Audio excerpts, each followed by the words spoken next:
میرے دوستو، انسان کو کل عقل بھی مل جائے تو پھر بھی اللہ کی حکمت کا وہ احاطہ نہیں کر سکتا۔ رب کریم کو زیادہ پتہ ہے کہ ہمارے لیے کون سی چیز بہتر ہے اور کون سی چیز ہمارے لیے نقصان کا باعث ہے۔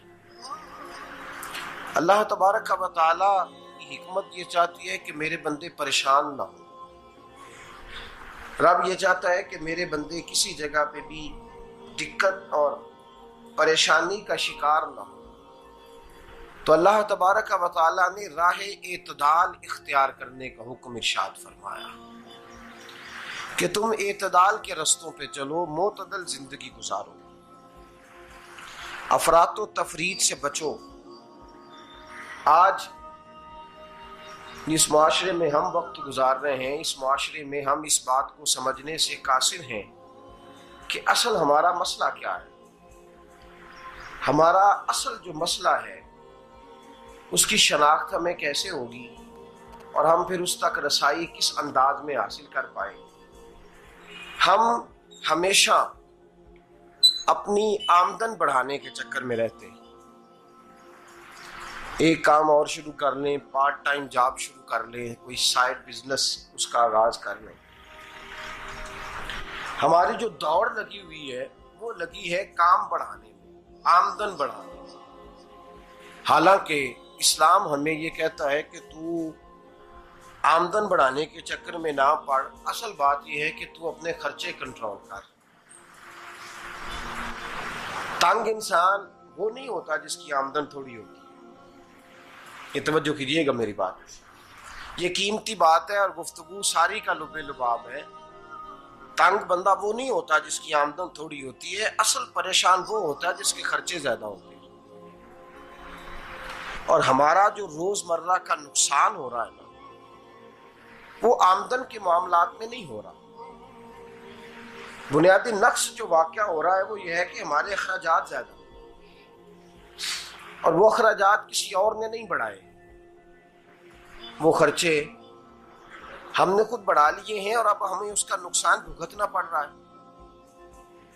اور اگر آپ صحیح معنوں میں ٹٹولیں تو جو بہت امیر لوگ ہیں وہ تو ان خرچوں سے بچ گئے۔ میں نے بہت سارے ایسے ختمات میں شرکت کی ہے، میں بہت ساری ایسی جگہوں پہ گیا ہوں کہ جہاں لوگوں نے بڑا مختصر سا ختم دلایا ہے تو ہو گیا ہے ختم۔ ختم کے معاملے میں کب کسی نے پابندی لگائی ہے کہ اس میں 200 آدمی شریک ہوگا تو تب یہ سال ثواب صحیح ہو سکے گا؟ کون کہتا ہے؟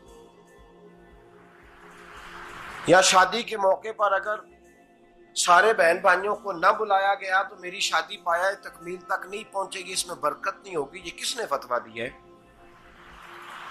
معتدل زندگی کا اسلام حکم دیتا ہے۔ میں پڑھ رہا تھا کہ ایک بہت بڑا صدر ہے، غالباً سوڈان کے صدر کی بات ہو رہی تھی، تو اپنے بیٹے کی بارات لے کے گیا تو 4 لوگ گئے ہیں بارات، اور 15 لوگوں کا اس نے اہتمام کیا اپنے گھر میں کھانا کھانے کا، تو کیا شادی ہو گئی کہ رک گئی؟ تو بھئی راگ الاپنا اس بات کا کہ بڑی پریشانی ہے، کوئی سائیڈ بزنس شروع کیا جائے فلان جگہ فلان جگہ فلان جگہ، تو اصل معاملہ یہ ہے کہ پہلے ایک بندہ کماتا ہے تو پھر بھی گھر ہی چلتا ہے، پھر بڑا بیٹا ساتھ شامل ہوتا ہے تو پھر بھی گھر ہی چلتا ہے، پھر منجلا بیٹا شامل ہوتا ہے تو پھر بھی گھر ہی چلتا ہے۔ جو رونا دادا جی رویا کرتے تھے کہ بڑی مصیبت ہے، بڑی مشکل ہے، گاؤں میں رہ اکیلے ہوتے تھے اور وہ 5 بچوں کو اور 4 بچیوں کو وہ پالتے تھے، تو جو وہاں پریشانی تھی وہی آج پریشانی شہر میں آ کر پڑھ لکھ کر موٹی تنخواہ لے کر وہی پریشانی ہمیں ہے۔ تو میں جس نتیجے پہ پہنچا ہوں اس کو پڑھ کے، قرآن مجید کی چند آیات کو دیکھ کر اور اس مفہوم کی جو حدیثیں کتب احادیث میں پائی جاتی ہیں اور ہمارے بزرگوں نے ہمیں جو مزاج اس حوالے سے دیا ہے، میں اس نتیجے پہ پہنچا ہوں کہ مسئلہ آمدن کا نہیں، مسئلہ خرچے کا ہے۔ ہمارے خرچے بنیادی طور پر زیادہ، اور اگر پھر ہم زیادہ بوجھ خواتین پہ ڈالتے ہیں کہ وہ مطالبے زیادہ کرتی ہیں، اور اگر آپ مجھ سے پوچھیں تو خواتین کی بھی اگر کسی جگہ کوئی عادت خراب ہوتی ہے تو اس میں اصل کردار اس کا ہوتا ہے جو وہ عادت خراب تو کیوں اپنے گلے سے اتار کے آپ کسی کے گلے میں بات ڈالنے کے چکر میں ہیں؟ وہ خواتین کی طبیعت نہیں ایسی ہے. اصل بات یہ ہے کہ ہم نے عادت ڈالی ہے، ہم نے یہ مزاج ان کو دیا ہے تو ان کا بنا ہے، نہ کیسے بن سکتا. تو اعتدال جب تک زندگی میں نہیں ہوتا، پانی پیاس بجھاتا ہے لیکن ایک گلاس ہی ہو تو پیاس بجھاتا ہے، بالٹی کو منہ کو لگائے گا تو کپڑے بھگو دے گا اس کے. حالانکہ پانی بری چیز کا نام نعمت ہے نا بہت بڑی اللہ کی، لیکن پیالے میں ہی اچھا لگتا ہے. کوئی مٹکا منہ کو لگائے گا تو تانگ ہوگا، پیالہ ہی بہتر ہے اس کے لیے. تو میرے دوست، مٹکے سے بھی بعض اوقات کام چل جاتا ہے، لیکن اگر کوئی کہے نہیں مجھے دریا ہی چاہیے تو اس کا تو گھر بہ جائے گا، سارا گھر بہ جائے گا اس کا. ہمیں دریا قابو کرنے کا موڈ بنایا ہوا ہے تو اس سے گھر بہا کرتے ہیں، اس سے گھر بنا نہیں کرتے. گھر پیالے سے پانی پینے سے بنتا ہے. اگر تو دریا پہ قبضہ کرنے کا موڈ بنائے گا تو گھر بنے گا نہیں، گھر بہ جائے گا. آگ نہ ہو تو کھانا پک نہیں سکتا، لیکن ہلکی آنچ سے کھانا پکتا ہے. اور اگر آنچ تیز کر دی جائے تو جی قرینے قیاس بات کر رہا ہوں، میں عقل سے ماورا نہیں کر رہا. قرینے قیاس سمجھانے کے لیے مثالیں دے رہا ہوں.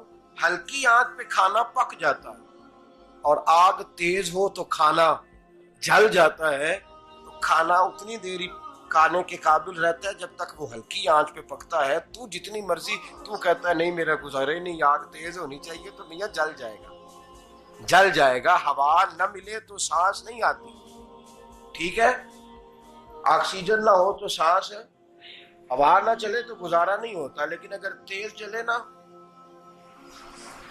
اگر تیز جلے تو تیز چلے تو آندھی اور طوفان بن جائے تو چھتیں گرا دیتی ہے، جانیں لے لیتی ہے.